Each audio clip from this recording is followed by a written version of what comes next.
संपूर्ण शिव पुराण कथा विद्येश्वर संहिता अध्याय 15 देश काल पात्र और दान का विचार। ऋषियों ने कहा, समस्त पदार्थों के ज्ञाताओं में श्रेष्ठ सूत जी हमसे देश काल और दान का वर्णन करें। देश का वर्णन? सूत जी बोले, अपने घर में किया देव यज्ञ शुद्ध ग्रह के फल को देने वाला है। गौशाला का स्थान घर में किए गए देव यज्ञ से 10 गुना, जबकि जलाशय का तट गौशाला से 10 गुना है। एवं जहाँ तुलसी, बेल और पीपल वृक्ष का मूल हो, वह स्थान जलाशय तट से भी 10 गुना महत्व देने वाला है।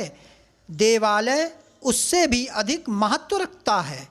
देवालय से 10 गुने महत्व रखता है तीर्थ भूमि का तट। उससे भी श्रेष्ठ है नदी का किनारा, तथा उसका 10 गुना उत्कृष्ट है तीर्थ नदी का तट। इससे भी अधिक महत्व रखने वाला है सप्तगंगा का तट, जिसमें गंगा, गोदावरी, कावेरी, ताम्रपर्णी, सिंधु, सरयू और रेवा नदियाँ आती हैं। इससे भी 10 गुना अधिक फल समुद्र का तट, और उससे भी 10 गुना अधिक फल पर्वत चोटी पर पूजा करने से होता है। और सबसे अधिक महत्व का स्थान वह होता है जहाँ मन रम जाए। काल का वर्णन। सतयुग में यज्ञ, दान आदि से संपूर्ण फलों की प्राप्ति होती है।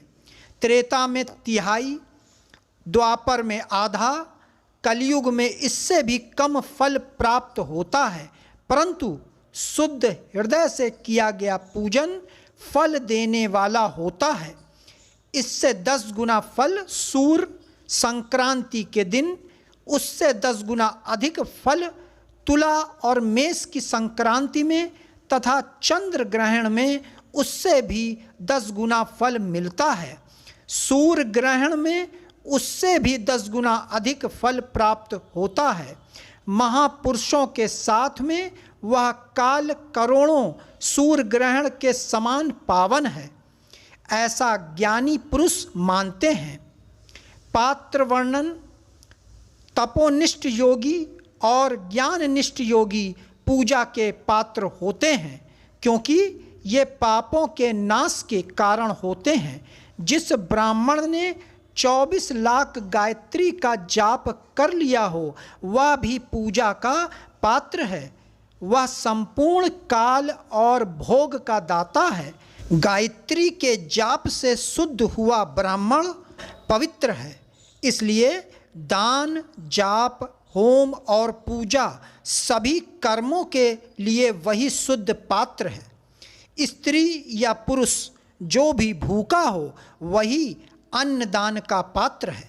जिसे जिस वस्तु की इच्छा हो, उसे वह वस्तु बिना मांगे ही दे दी जाए तो दाता को उस दान का पूरा फल प्राप्त होता है। याचना करने के बाद दिया गया दान आधा ही फल देता है। सेवक को दिया दान 1/4 फल देने वाला होता है।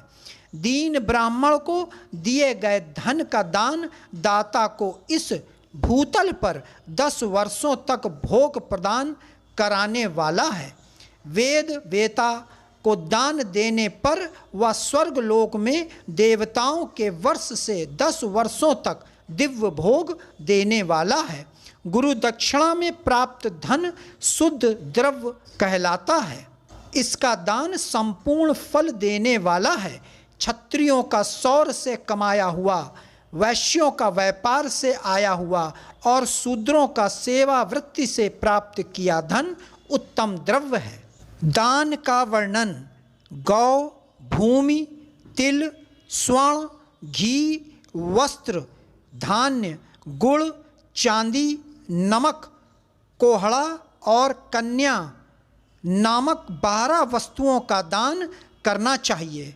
गोदान से सभी पापों का निवारण होता है और पुण्य कर्मों की पुष्टि होती है।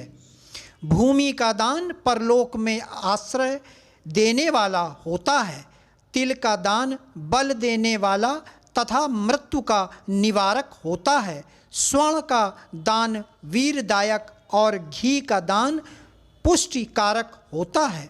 वस्त्र का दान आयु की वृद्धि कराता है। धान्य का दान करने से अन्न और धन की समृद्धि होती है। गुड़ का दान मधुर भोजन की प्राप्ति कराता है। चांदी के दान से वीर की वृद्धि होती है। लवण के दान से शंस भोजन की प्राप्ति होती है।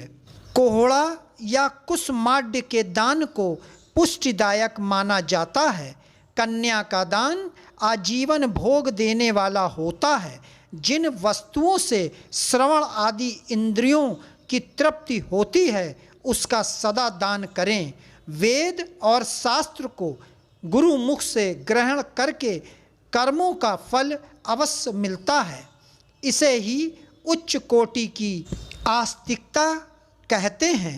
भाई बंधु अथवा राजा के भय से जो आस्तिकता होती है वह निम्न श्रेणी की होती है। जिस मनुष्य के पास धन का अभाव है वह वाणी और कर्म द्वारा ही पूजन करें। तीर्थ यात्रा और व्रत को शारीरिक पूजन माना जाता है। तपस्या और दान मनुष्य को सदा करने चाहिए। देवताओं की तृप्ति के लिए जो कुछ दान किया जाता है वह सब प्रकार के भोग प्रदान करने वाला है। इससे इस लोक और परलोक में उत्तम जन्म और सदा सुलभ होने वाला भोग प्राप्त होता है। ईश्वर को सब कुछ समर्पित करने एवं बुद्धि से यज्ञ व दान करने से मोक्ष की प्राप्ति होती है।